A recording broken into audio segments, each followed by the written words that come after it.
안녕하세요. 저는 얼마 전 이혼에 성공한 평범한 40대 초반의 여성이에요. 딸아이 하나 키우는 맛으로 홀로 살고 있는 싱글맘이기도 하죠. 남는 시간에 사연글 유튜브나 보면서 시간 보내곤 했는데 제가 직접 작성하게 되는 건 상상도 못 해봤어요. 그렇지만 제가 직접 글을 써야겠다는 생각이 들 정도로 제 상황은 정말이지 개판 5분 전이었답니다. 지금이야 이미 이혼 과정이 다 끝나고 정리가 된 마당이지만 그 당시에만 하더라도 저뿐만이 아니라 이 이혼과 관계된 사람들 모두 너덜너덜해졌거든요. 저와 남편은 정말이지 오랜 기간 사귀었어요.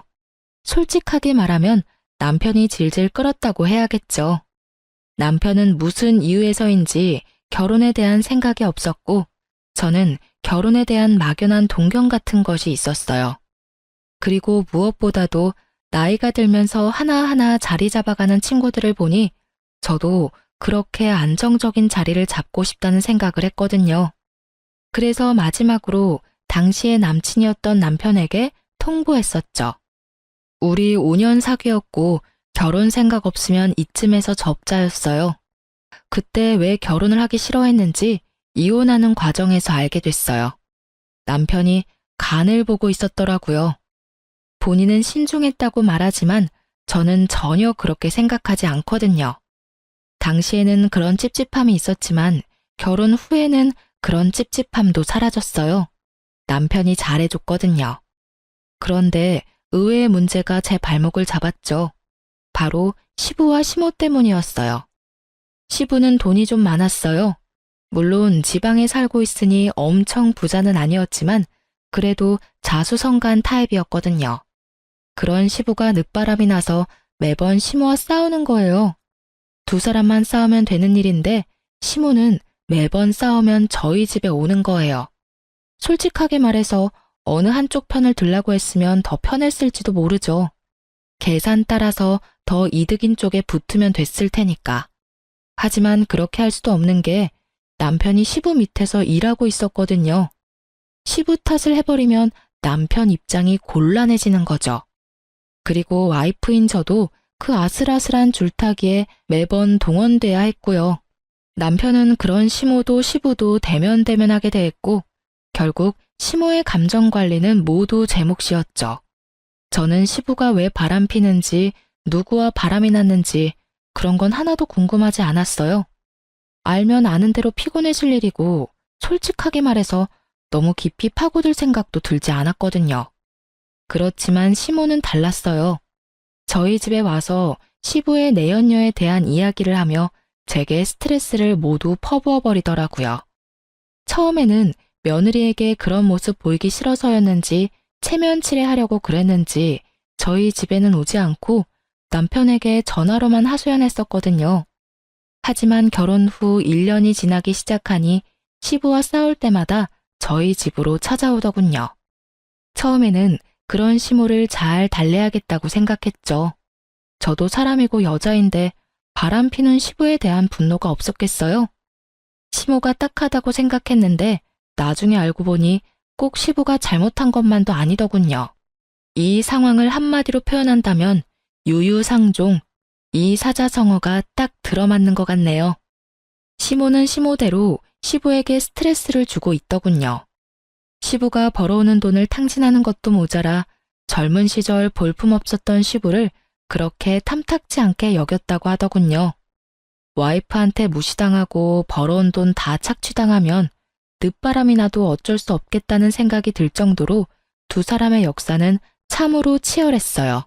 그렇지만 그건 두 사람의 문제고 저희와는 관련이 없는 일인데도 시모는 저희 집에 와서 그 스트레스를 풀어버리는 거예요.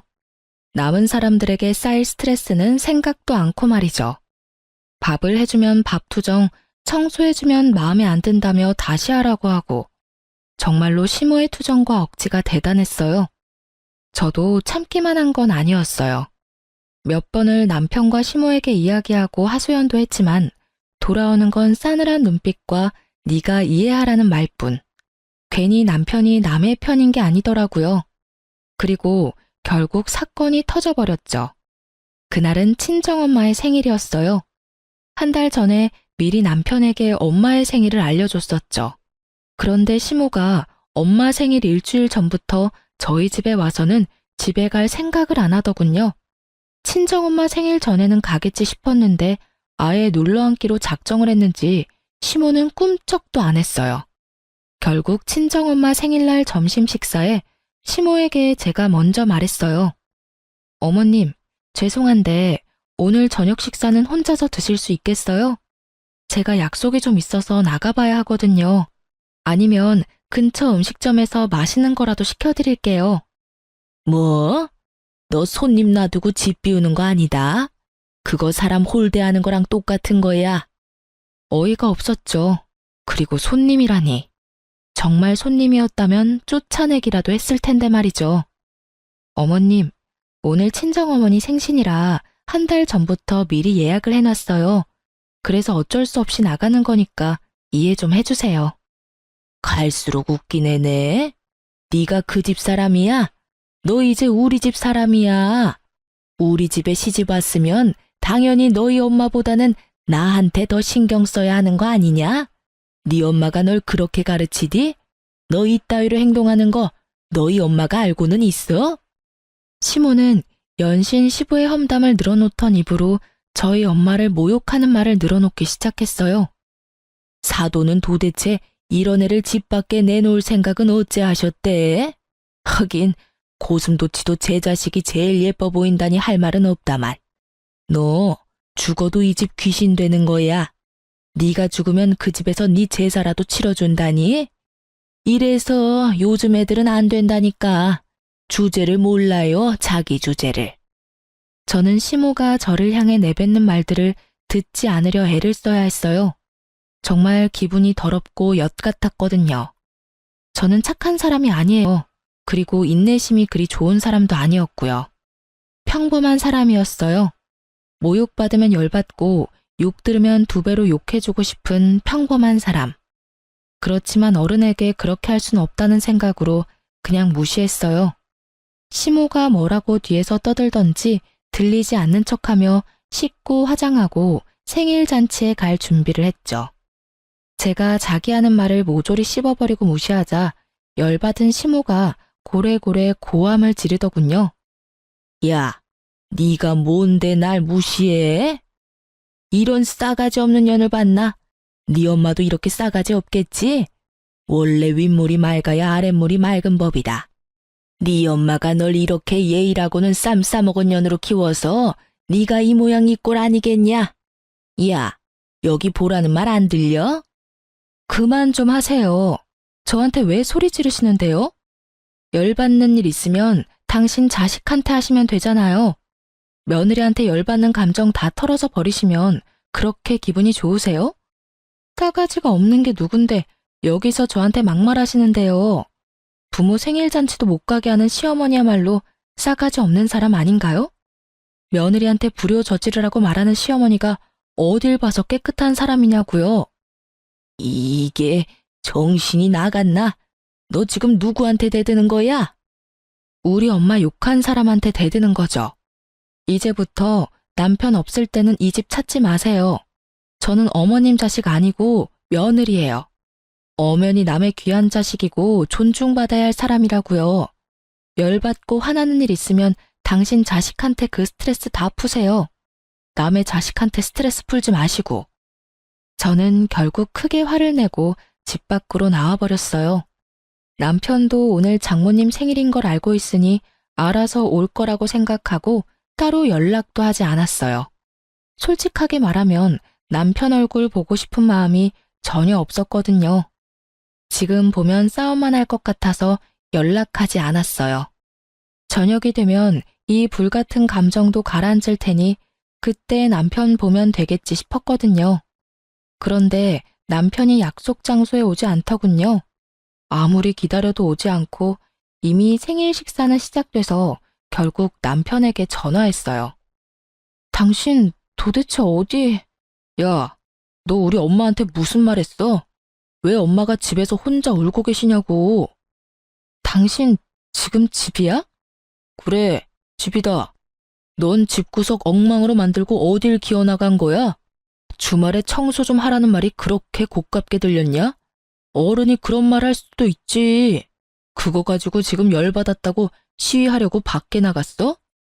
당신 그럼 지금 준비 하나도 안 하고 집에 있는 거네? 준비는 무슨 준비를 해? 오늘 주말 근무하고 피곤해 죽겠구만. 야, 이 새끼야. 넌 지금 집에 있으면 안 되지. 무슨 소리 하는 건데? 엄마 지금 울고 계신다고. 당신이나 지금 집에 들어와야지. 우리 엄마 생일 오늘이라고 내가 말했어, 안 했어? 그게 오늘이었어? 그래, 이 새끼야. 네 마누라 엄마 생신이다. 한 달 전부터 말했잖아. 준비 자체를 안 한 거 보니 완전 잊어버린 거 확실하네. 그치만 당신이 집을 이렇게 만들어 놓고 나가서 나도 정신이 없었다고. 그런 일이었으면 엄마한테 그렇다고 나가면 될 일이지. 왜 엄마는 울려? 싸가지 없는 년, 너는 죽어도 이 집 귀신이다. 친정엄마 생일은 중요하고 나는 안 중요하냐? 그게 내가 어머님한테 들은 말이거든? 알지도 못하면서 지금 어머님 편 들고 있나 본데 당신이야말로 나한테 이러면 안 되지. 바쁜 당신 대신 어머님 감정 쓰레기통 된 게 나야. 내가 그 감정 다 받아내고 치우고 대신 스트레스 받고 있었거든? 원래는 다 네가 해야 되는 일이고. 그렇다고 어른한테 소리를 지르고 가면 내 욕만 했으면 나도 참았지. 근데 왜 우리 엄마를 들먹여? 누구는 남의 부모 이야기 못해서 참는 줄 알아? 어머님이 하신 말 중에 한 가지는 정확하게 들어맞네. 윗물이 맑아야 아랫물이 맑다더니 봐봐. 사돈 욕하면서 엄마 생일에 보내주지도 않으려는 어머님이나 장모님 생일 같은 건 싸그리 잊어버리고 대리효도 해준 나한테 화내는 당신이나 똑같다. 그치? 제 말에 남편 놈은 할 말이 없는지 말이 없더라고요. 그렇다고 그 침묵이 미안함을 뜻하는 게 아니라는 건 잘 알고 있었어요. 미안했다면 미안했다고 말했겠죠. 장모 생일도 모르는 놈이랑 결혼한 내 팔자가 참 웃겨. 어머님한테 전해. 그리고 당신도 잘 듣고. 대접을 받고 싶으면 대접 받을 만한 행동을 좀 하라고. 남한테 다 맡겨놓고 혼자 편안하게 지내는 거 나한테 미안하지도 않아? 어머님도 아버님이랑 사이 안 좋은 건 알겠는데 나한테 와서 그런 말 하면 다 자기 얼굴에 침 뱉는 일인 거 몰라서 지금 나한테 그러시는 거야? 당신이 봤을 때 아니다 싶으면 끊었어야지. 언제까지 나한테 다 맡겨놓을 셈이었니? 결국 남편은 헐레벌떡 뒤늦게 친정엄마의 생일에 찾아왔어요. 솔직히 용서해주고 싶은 마음은 눈꼽만큼도 없었어요. 이 사람과의 결혼 생활에 의심이 들기 시작한 게 그때가 시작이었던 것 같아요. 제 기분은 최악이었고 남편 놈은 눈치만 보더군요. 그날 저녁 집에 오는 길, 차에서 남편이 먼저 말하더군요. 여보, 미안해. 나는 장모님 생일을 잊은 게 아니고 어제까지는 분명히 생각하고 있었거든. 그런데 갑자기 집에 어머니가 울고 계시는 바람에 나도 모르게 잊어버린 거야. 누가 뭐래? 자기 부모 자기가 챙기는 거 맞지. 그러니까 앞으로도 당신이 어머님 챙겨. 나는 내 부모님 챙길 테니까. 그럼 됐지? 그러니까 앞으로 어머님 집에 오실 때마다 당신이 맡아서 어머님 받으려. 설마 어머님이 당신한테까지 막말하진 않겠지. 얼마나 귀한 아들인데 나쁜 말을 해? 순전히 남의 자식이니까 나쁜 말도 할 수 있는 거잖아. 뼈를 때리는 제 말에 남편은 입을 꾹 닫더군요. 자기가 해결할 수 있는 문제가 아니라고 생각한 듯 하더라고요. 집에 돌아갔더니 시모는 돌아갔더군요. 하지만 그 뒤에도 몇 번 집에 왔어요. 그리고 시모가 올 때마다 저는 집에서 나갔어요. 남편에게 시모 왔다고 전해주고 제 몸만 몰래 빠져나온 거죠. 결국 바쁜 와중에 시모의 감정 쓰레기통이 된 남편은 몇 주도 못 버티고 손을 들었어요. 시모에게 제발 집에 오지 말라고 빌며 시댁으로 보냈다더군요. 그래도 남의 자식이 아니라 제 자식의 부탁이니 말은 잘 들어주더군요. 그 뒤로는 시모도 저희 집에 온 일이 없었어요. 저도 남편도 평온한 시간을 되찾게 된 거죠. 저와 남편의 생활은 꽤나 오랫동안 유지가 됐어요. 시댁에서 시모와 마주쳐도 시모는 제게 한마디도 안 했어요. 기분이 나빠져라기보다는 자신이 여기서 화를 내고 짜증을 내면 남편에게 더 미움받을까봐 걱정했던 것 같더라고요. 그리고 시부에게 책 잡히는 게 싫어서 그랬던 것 같기도 하고요. 그리고 그런 시모 덕분에 저는 생각보다 편하게 시댁에 다닐 수 있었어요. 그 와중에 저와 남편 사이에는 딸아이가 태어났어요. 딸이 태어났을 때 가장 좋아했던 분이 시부였어요. 시부는 아들보다 딸을 원했는데 집안에 아들만 있으니 영 아쉬웠던 모양이었어요. 작고 앙증맞은 손녀딸의 존재는 시부에게는 오아시스 같은 느낌이었던 거죠. 매번 갈 때마다 손녀딸 데리고 오라고 한다든지 시모와 싸운 날에는 밖에서 식사나 하자며 손녀를 꼭 데리고 오라고 하셨거든요. 그런 시부의 지극정성에 제 딸도 어찌나 시부를 잘 따르던지 결국 시부의 총애를 듬뿍 받은 우리 집 상전으로 거듭났죠. 그렇게 즐겁고 평온한 시간이 계속될 거라 생각한 어느 날 남편이 회식이 있으니 늦을 것 같다는 카톡을 보내왔어요.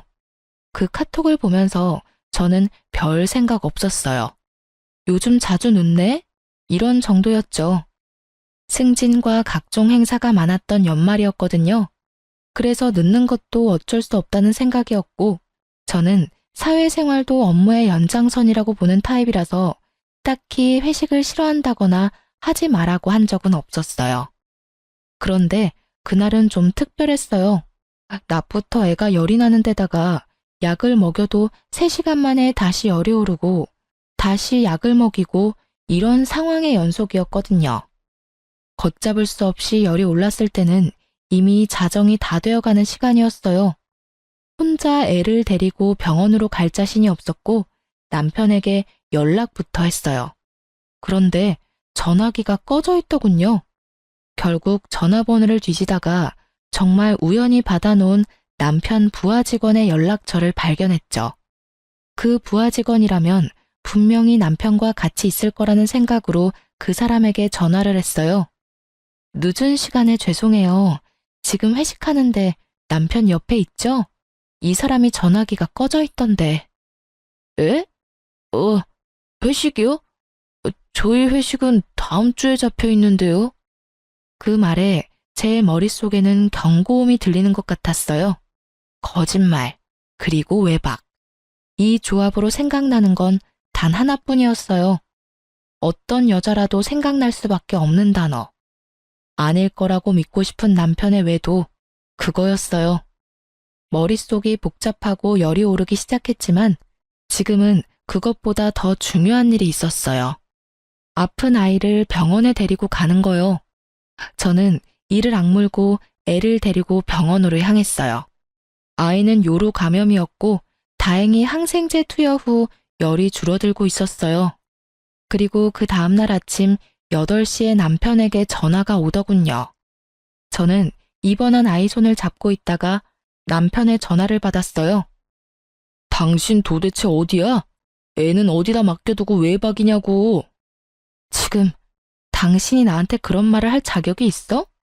어제 애 아파서 응급실 왔거든? 당신한테 전화했는데 전화기는 꺼져 있더라? 회식이라고 했지? 그런데 왜 당신 부하 직원은 회식이 이번 주에 없다고 했을까? 솔직하게 물어. 나한테 회식한다고 속이고 어디 갔었어? 회식도 아니었는데 도대체 어디서 뭘 하느라 늦었냐고. 애 아플 때는 옆에 없는 놈이 애 아빠가 맡기는 해? 뭐? 애가 어디가 아픈데? 입원한 병원이 어디야? 내가 묻는 말에 대답이나 해. 너 나 속이고 외박하고 뭐 했어? 나 몰래 바람 피니? 애가 이렇게 어린데 설마 바람 피는 건 아니지? 그럼 어제 그건 당신이 싫어하는 친구 만나러 간다고 당신한테 거짓말한 거야. 외도 같은 건 아니고 당신이 싫어하던 그 친구 있잖아. 매번 동업하라는 친구. 정말 미안해 여보. 제가 무슨 말을 해도 남편은 미안하다고만 하더군요. 그리고 절대로 외도가 아니라고 했고요. 남편의 친구 중에 제가 싫어하는 친구가 있긴 했어요. 사기꾼 같은 놈이 하나 있었는데 그 놈이 보자고 한다고 남편이 외박을 한다? 그건 아니라고 생각했어요. 남편도 그 친구를 곤란해하는 게 눈에 보여서 제가 남편 대신 그 친구 못 만나도록 못 박은 거거든요. 그 친구한테 제 핑계대고 피하라고. 그러니 그런 친구 때문에 외박을 할 리가 절대 없어요. 저는 남편의 사과를 받아들이는 척 하면서 남편 차 조수석 뒤에 녹음기를 넣어뒀어요. 아니면 다행이고 만약 맞다면 족쳐야 하니까요. 그리고 저는 남편 놈의 더러운 거짓말을 다시 알게 됐죠. 차 안에 놔둔 녹음기에 남편의 전화 내용이 고스란히 녹음됐거든요. 여자와 함께 만나 대화하는 내용뿐만 아니라 와이프에게 들켰으니 이제 만나는 거 조심해서 만나자는 내용도 있었어요. 그 대화 내용을 듣는데 얼마나 웃겼는지 아세요? 두 사람이서 절대로 들키지 않을 계획을 열심히 짜더군요. 폰 들키는 거 대비한 세컨폰 만드는 것부터 세컨폰 숨겨뒀을 때는 네이버 블로그 댓글창을 이용해 대화하자고요. 배신감에 저는 남편 놈에게 복수심을 활활 불태웠어요. 솔직하게 말하면 당장이라도 남편과 상간녀에게 달려가 제게 눈물 흘리게 만든 값을 받아내고 싶었어요. 그렇지만 이때 저는 그런 생각을 했죠. 제가 이혼을 하지 않겠다고 다짐했다 하더라도 상황이 어떻게 굴러갈지는 알 수 없을 거라고. 그래서 저는 증거를 모으기 위해서 남편과 상간녀를 미행하기로 했어요. 남편을 미행해서 상간녀의 집을 알아냈고 상간녀의 집 앞을 지키고 섰어요. 그런데 얼마 뒤 저는 정말로 당황할 수밖에 없었어요. 정말로 의외의 인물이 밖으로 나왔거든요. 저는 너무 당황한 상태로 사진부터 찍었어요. 상간녀에게 직접 가서 따지려고 했던 제 계획은 잠시 뒤로 물렸어요. 저는 계획을 바꿔서 남편부터 추궁하기로 했어요. 그리고 여차하는 순간 저 인물이 저에게는 도움이 될 것 같았거든요. 저는 그날 저녁 남편에게 가서 말했어요. 나랑 이야기 좀 해. 당신 나 말고 다른 여자 생긴 거 맞지? 갑자기 무슨 말이야. 이상한 소리 하지 말고 식사나 하자. 말 돌리지 말고. 나 당신 차 안에 녹음기 넣어놨었어. 거기 이미 다 녹음됐더라고. 당신이랑 그 여자 작당하는 거. 지금 당장 헤어져. 그러면 내가 용서해 줄게. 용서? 야, 네가 뭔데 날 용서하고 말고 해. 진짜 어이가 없어서. 내가 바람을 피든 말든 당신이 뭔 상관인데? 나도 당신처럼 성질 더러운 여자랑 사는 거 싫어. 그 성질 더러운 여자 싫으면 결혼은 왜 하자고 그랬어? 그리고 처음부터 내가 성질이 더러웠어? 너랑 네 엄마한테 그만큼 당하는데 성질이 안 더러워지는 게 이상하지. 그래서 어쩔 건데?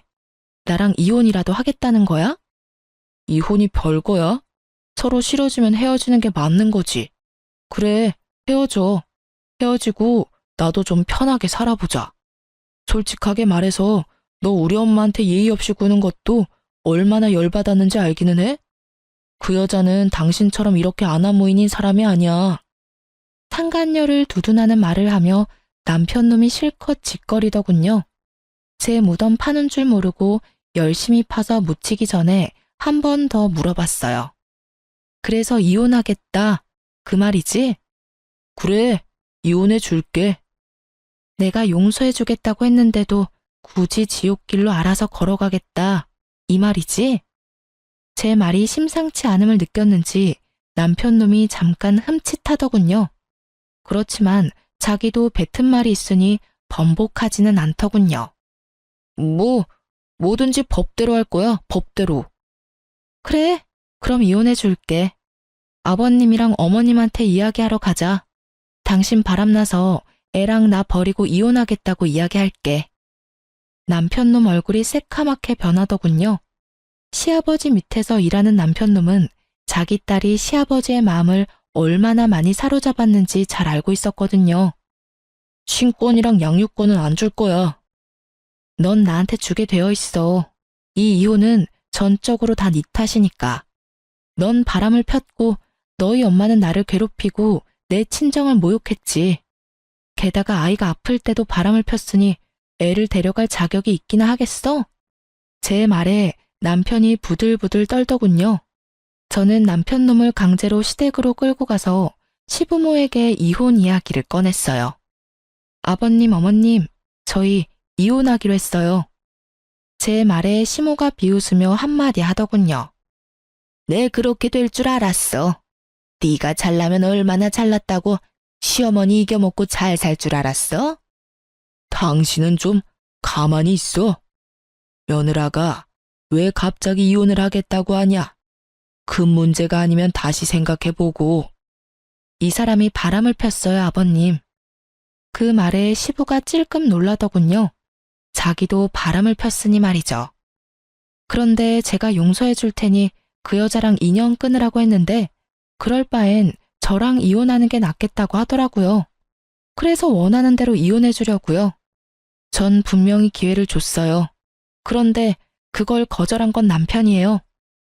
그럼 우리 손녀딸은 제가 데려갈 거예요. 이 사람 아이 열이 펄펄 나서 병원 간 날에도 상간녀 만나느라 제 연락도 못 받은 인간이거든요. 그런 사람한테 양육권에 침권이 가당키는 해요? 으이구, 네가 잘했어야지. 왜 우리 아들 욕을 하고 그래? 오냐, 이혼해라. 누가 와도 너보다는 낫겠어. 호언장담하는 시모를 보며 저는 속으로 비웃어줬어요. 아무것도 모르는 저 할머니가 상간녀 정체를 알고도 저렇게 평온하겠나 싶었거든요. 확답을 듣고 나니 이 두 사람을 용서할 생각이 완전히 사라졌어요. 그렇게 저는 이혼을 하기로 하고 짐을 챙겨 아이와 함께 집을 나왔어요. 그리고 이혼 소송에 관해 이야기 나누자며 남편과 시부모를 가게로 데려왔어요. 시부모에게는 손녀를 마지막으로 볼 수 있게 해주겠다고 했죠. 그렇게 식당에서 저는 시부모와 남편에게 말했죠. 확실하게 이혼하기 전에 식사 한번 대접해드리고 싶었어요. 아가, 이혼은 다시 한 번 더 생각해보거라. 이 빚덩이 같은 것이 아버지 없이 살면 얼마나 힘들겠니? 당신은 왜 그런 말을 해요? 제가 뭐라고 그렇게 두둔하냐고요? 그리고 넌 뭐가 그렇게 매번 당당해? 식사 대접? 웃기고 앉았네. 네가 왜 우리한테 식사를 대접해? 뭔 꿍꿍이가 있으니까 불렀겠지. 우리 아들한테서 얼마나 뜯어먹을 작정이야? 말씀이 심하시네요. 뜯어먹기는 누가 누굴 뜯어먹어요? 그건 어머님이 곧 하시게 될 텐데요. 저의 말과 함께 방 밖에서 똑똑 노크 소리가 들렸어요. 손님이 오신 모양이네요. 애초부터 식사 자리는 6명으로 세팅이 되어 있었어요. 제가 상간녀를 불렀거든요. 어차피 하게 될 상견례 미리부터 시켜주려고요. 그리고 문이 열리고 들어선 사람들의 얼굴을 보고 시부모와 남편의 얼굴이 완전 경악으로 물들었어요. 인사들 하세요.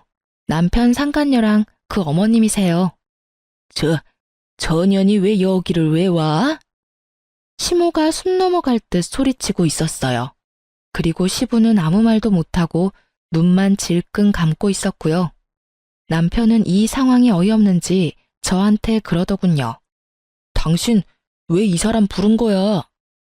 어차피 나랑 이혼하고 저 여자랑 결혼할 거잖아. 미리 상견례 좀 시켜드리려고 불렀지. 그게 지금 말이라고? 남편 말이 끝나기도 전에 시모가 남편을 바라보며 잔뜩 화난 목소리로 물었어요. 아들, 너 설마 전년 딸년이랑 바람난 건 아니지? 에? 어머니, 무슨 말씀하시는 건지. 전년 저거 네 아버지 내연녀야 이놈아. 너 도대체 어디서 누구를 만나고 다닌 거야? 뭐라고요?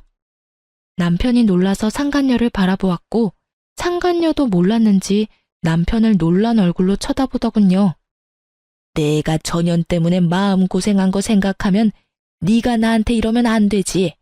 아들까지 전년 딸한테 놀아나고 지금 뭐 하는 짓들이야? 남편이고 아들이고 도움되는 것들이 없어? 아버지, 이게 대체 다 무슨 소리예요? 아버지가 바람 피운 상대가 정말로... 시부는 말이 없었고 시부의 내연녀도 말이 없었죠. 저는 남편에게 말했죠. 당신이 나랑 이혼하고 싶은 게 저 여자 때문이었잖아. 저 여자가 그렇게 좋다며? 그럼 둘이 결혼해. 할 수 있으면. 나는 어차피 이혼할 건데 그렇다고 두 사람이 내 눈에 눈물 흘려놓고 행복하게 하하호호 사는 건 보고 싶지가 않거든? 그리고 어차피 지금 알게 되나 나중에 알게 되나 알게 되는 건 시간 문제였으니까 나한테 고마워해. 제 말에 남편 놈이 그제야 제가 이런 일을 벌인 걸 알고 온몸을 부들거리며 소리치더군요. 당신 진짜 어떻게 이런 짓을... 너야말로 나한테 어떻게 그런 짓을 해? 말은 바로 해. 용서해주겠다고 한 사람은 나고 그걸 거절하겠다고 한 사람은 너야. 열심히 네 무덤 파고 있는 거 보면서 즐거웠다 미친놈아. 말을 잊지를 못하는 남편에게서 눈을 돌려 얼굴이 벌겋게 된 채 시부의 내연녀를 바라보는 시모에게 말했어요. 어떤 여자가 와도 저보다는 낫겠다고 하셨으니 며느리 잘 대해주세요.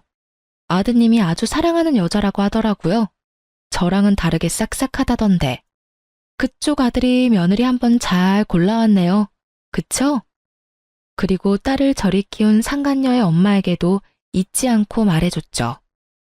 딸을 어떻게 키웠길래 가정 있는 남자를 건드려 놓고 뻔뻔하게 딸내미 상견례까지 시키겠다고 이 식당 찾아온 거 보면 참 그나물의 그 밥이다. 그쵸? 엄마 닮아서 그런가? 남자 후리는 솜씨도 대단하고요.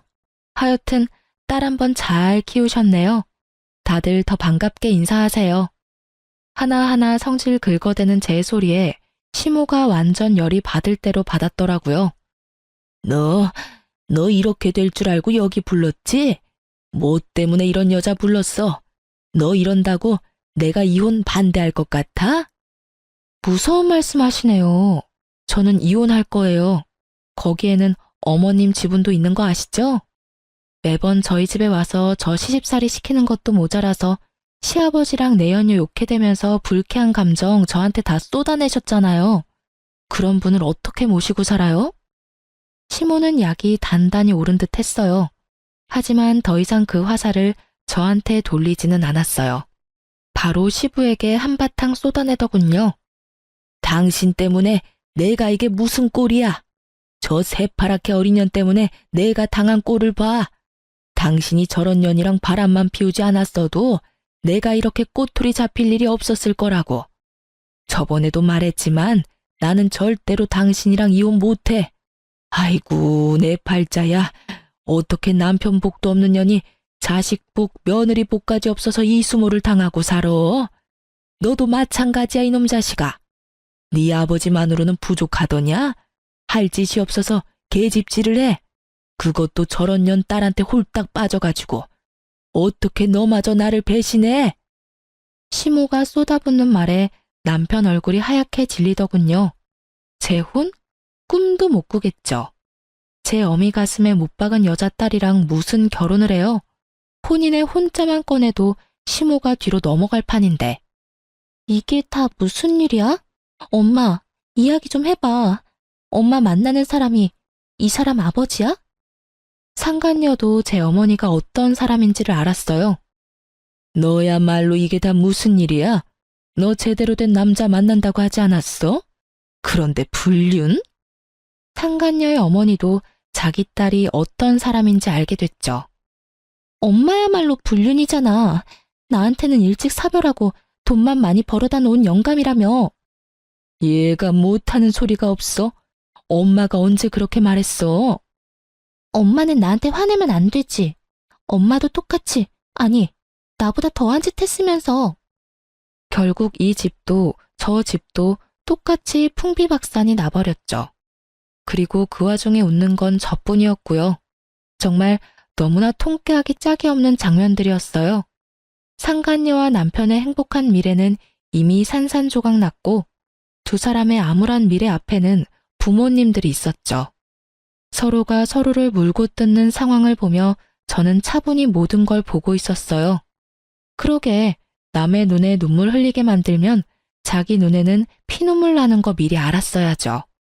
서로 물고 뜯다가 잠시 소강 상태가 되자 저는 그제야 가방에서 이혼 서류 꺼내 남편에게 던져줬어요. 이혼 서류야. 내가 작성할 건 이미 다 했고 나머지는 당신이 작성해서 내. 소송 때 보자. 아, 그리고 미리 축하해. 두 사람 행복하게 살았으면 좋겠네. 절대로 이루어질 수 없는 두 사람의 미래를 축하하며 저는 자리를 떠났습니다. 남은 사람들이야 신경 쓸 필요 있나요? 저도 제 감정 추스리기에 바쁜 사람인데 이 와중에 날 엿먹인 인간들을 위한 배려 같은 건 필요 없잖아요. 그렇게 이혼은 진행됐어요. 남편 놈도 그 상간녀를 포기하지 못한 듯 보였어요. 하긴 뜯어내면 뜯어낼수록 더 들러붙는 게 불륜 사이라고 하지 않던가요. 그렇지만 부모들이 그걸 바라지 않는데 두 사람이 그 뜻을 이룰 수는 없겠죠. 시모는 결국 그 일 이후로 완전 정신적인 타격을 받아서 정신과에 다니고 있다고 하더라고요. 시부의 배신 때문에 그렇게 열받아서 저한테 모든 걸 쏟아내던 시모였는데 결국 아들놈까지 자기를 배신하는 짓을 했으니 정신이 남아나겠어요? 저 같아도 정신과 다닐 만큼 타격을 받았겠죠. 어떤 여자라도 저보다 낫겠다며 그렇게 호언장담을 하며 이혼하라고 떵떵거리더니 정작 이혼하고 나서 아들이 데려온 여자가 시부 내연녀의 딸이라니 게다가 얼마나 웃겨요? 남편 바람난 것 때문에 그렇게 열받은 사람이 아들 바람나서 며느리가 이혼하게 됐는데 잘 됐다며 이혼하라고 말하는 것 자체가 말이죠. 저 같으면 자기 아비랑 똑같은 짓 했다면서 냅다 두드려 패버렸을지도 모르는데 역시 남다른 정신세계를 가지고 있는 분이셨어요. 그리고 남편은 정말 웃겼어요. 이혼 소송 중에 시부와 남편 저 셋이 다시 만난 적이 있었거든요. 시부가 불러들인 거였어요. 시부가 저한테 그러더라고요. 너 정말로 이혼할 생각이냐? 나는 너희가 이혼하지 않았으면 좋겠다. 내가 아들에게 나쁜 영향을 줬다고는 생각하지만 그렇다고 아들이 잘못된 상대와 재혼하는 건 아니라고 생각하거든. 아버지, 저희 정말로 이혼할 거예요. 그리고 저는 이 사람보다 그 여자가 더 좋다고요. 아버지가 이해 좀 해주실 수 없어요? 안 된다면 절대로 안 돼. 그 여자 말고 다른 여자를 데려왔으면 또 모를까. 너는 그 여자가 어떤 여자인지 알면서도 나한테 재혼 이야기를 꺼내? 그리고 손녀딸이랑 며느리 다시 데려오지 않으면 너한테는 절대 상속 같은 건 없어. 알았어? 아버지, 잘못한 건 제가 아니라 아버지잖아요. 웃기시네. 아버님이 바람피는 건 잘못이고 네가 바람피는 건 잘못이 아닌 거야? 자기는 잘못한 거 하나도 없다는 식으로 이야기하네. 그러게 왜 바람을 펴? 당신이 바람만 안 폈어도 당신 처지가 이렇게 꼬이지는 않았겠지. 남편은 아무 말도 못하고 저만 노려보더군요. 당신이 그 자리에서 그런 짓만 안 했어도 나중에 충분히 설득할 수 있는 일이었어. 그 말 병원 다니고 계신 어머님 앞에서 한번 해봐. 어머님 병원에 실려가시겠지. 구구절절 맞는 말이라 그런지 남편이 입을 꾹 닫더군요. 너희가 헤어진다고 해도 너희 딸은 내 손녀다. 그것만은 잊지 말아라. 그리고 며느라가 네가 한 달에 한 번만이라도 손녀 데리고 나를 찾아와주면 나도 너한테 위자료를 지급할 생각이다. 그렇게 해주겠니? 네, 그리 원하시면 매달 와서 보여드릴게요. 그 순간 위자료가 탐났다기보다는 아이에게서 든든한 보호자를 뺏을 수 없다는 생각 때문에 받아들인 제안이었는데 생각보다 더 큰 위자료를 주시더라고요. 지금 남편과 같이 살고 있던 시부 명의 아파트요. 그걸 제 앞으로 해주셨거든요. 저는 제가 마음 놓고 살 수 있는 공간이 생긴 터라 마음이 놓였고 남편 놈은 다시 시부의 눈이 닿는 곳에 들어가게 됐죠. 상간녀도 남편과 결혼하려고 그렇게 애썼는데 상간녀의 엄마가 두 사람 사이를 뜯어 말렸다고 해요. 건너 들은 바로는 상간녀의 엄마와 시부는 제가 서로의 가족을 만나게 한 그 즈음에 결혼 이야기가 나오고 있었다고 하더라고요. 시부도 귀찮은 시모를 떼어놓고 싶어한 모양이었고 상간녀의 엄마는 시부의 와이프가 되면 꽤나 풍족한 생활을 할 수 있을 거라는 생각에 그렇게 하자 이야기가 되고 있었다고 하더군요. 그런데 제가 두 가족을 만나게 하는 바람에 일이 꼬여서 두 분의 결합은 없던 일이 되어버렸거든요. 눈앞에 있던 커다란 고기가 사라진 상간녀의 엄마가 상간녀를 뜯어 말린 건 어쩔 수 없는 일이었던 거죠. 그렇지만 상간녀도 포기할 수는 없었는지 두 사람이 강제로 혼인신고서를 내려고 벼르고 있었다고 하더라고요. 전 남편이 저한테 그런 이야기를 했거든요. 너랑 이혼만 되면 바로 가서 혼인신고서 낼 거라고. 그런데 시부가 저와 남편을 불러 상속 안 해줄 거라는 이야기와 함께 저희가 살던 집을 제 명의로 돌려준 것을 상간녀가 알게 된 거죠. 상간녀는 상간녀대로 집도 저한테 빼앗기고 상속도 안 되는 남자를 데리고 있느니 다른 남자 찾는 게 더 빠르다는 생각을 한 것 같더라고요. 남편도 상속이 걸린 문제에서는 어쩔 수 없었던 것 같고요. 결국은 그렇게 타오르던 사랑의 불꽃은 하얀 재가 돼서 서로 잿가루만 듬뿍 묻힌 채 헤어졌더군요. 그렇게 헤어지고 전 남편이 저한테 만나자고 연락이 왔었어요. 나가지 않으려 했지만 당시에는 근황이 너무 궁금했거든요. 무슨 일로 보자고 했어? 바쁘니까 짧게 말해줘. 냉랭한 제 모습에 전 남편이 눈치를 보더니 그러더군요. 우리 이혼하는 거 다시 생각해 볼 수는 없어? 나 그 여자랑 헤어졌어. 당신이 그 여자랑 헤어지면 용서해준다고 했잖아. 그건 이혼 전의 이야기지. 지금은 이미 이혼했잖아. 그런데 왜 내가 당신을 용서해줘야 해? 이혼으로 이미 다 끝난 일이야. 그 제안을 받아들이려면 그때 받아들였어야지. 왜 이제 와서 아쉬운 소리를 해?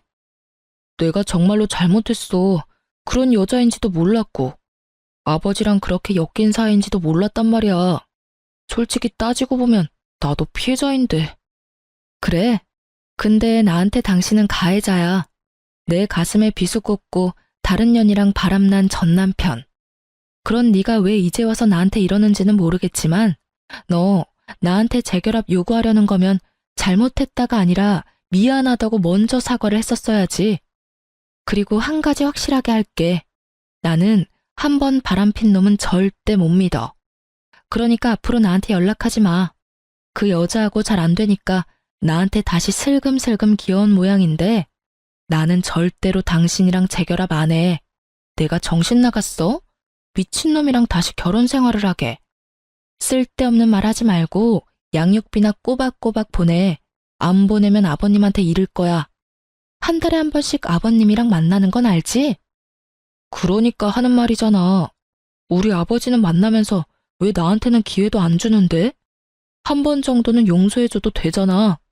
내가 여러 번 바람을 핀 것도 아니고 잠깐 딱 한 번 외도에 빠진 것 뿐인데 그걸 용서를 못한다고 하는 건 좀 아니지.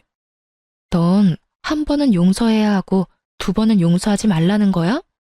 그런데 어쩌나? 당신이 한 번 바람 필지 두 번 바람 필지 누가 장담할 수 있는데? 나는 그 한 번이 싫은 거야. 이미 나한테서 맘 떠났는데 어떻게 그게 다시 돌아와? 절대 안 돌아와. 당신이 원하는 건 내가 아니라 시부의 돈이겠지. 앞으로 이런 이야기 할 거면 부르지 마. 서로 시간만 낭비하고 서로 다른 입장만 확인할 뿐이니까.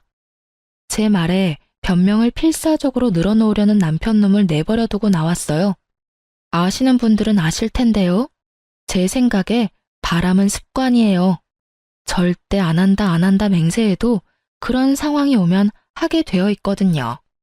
저런 제안은 빠르게 손절하는 게 정답이랍니다. 제가 아는 사람 중에는 바람 피는 남편 용서해줬다가 뒤통수 맞은 사람도 있거든요. 그리고 남편놈이 저한테 재결합을 이야기했지만 그게 제가 좋아서 이야기한 건 아니잖아요. 아무리 봐도 시부의 돈이 아까운 게 눈에 보이잖아요.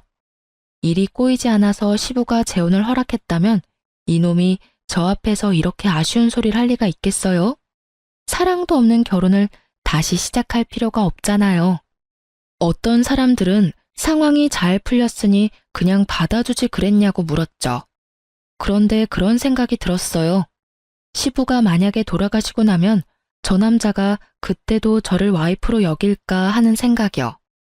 애초에 돈 때문에 상간녀와 헤어진 남자인데 시부의 돈과 재산이 상속되면 당연히 다른 여자 만나는데 주저하지 않겠죠. 그리고 어떤 이유보다도 그 남자가 저를 여자로 보지 않는다는 점이 제일 컸어요. 그것만큼 비참한 게 없으니까요. 그래도 지금은 잘 살고 있으니까 이런 생각도 안 하고 살아요. 떨쳐내는 게 힘들었지만 지금은 그때의 일에 묶여있지는 않으니까요. 쓰다 보니 길어졌네요. 제 사연 들어주셔서 감사합니다. 아, 저에게 응원의 한마디 댓글로 써주시면 더욱 감사할 것 같아요. 여러분, 좋은 하루 되세요.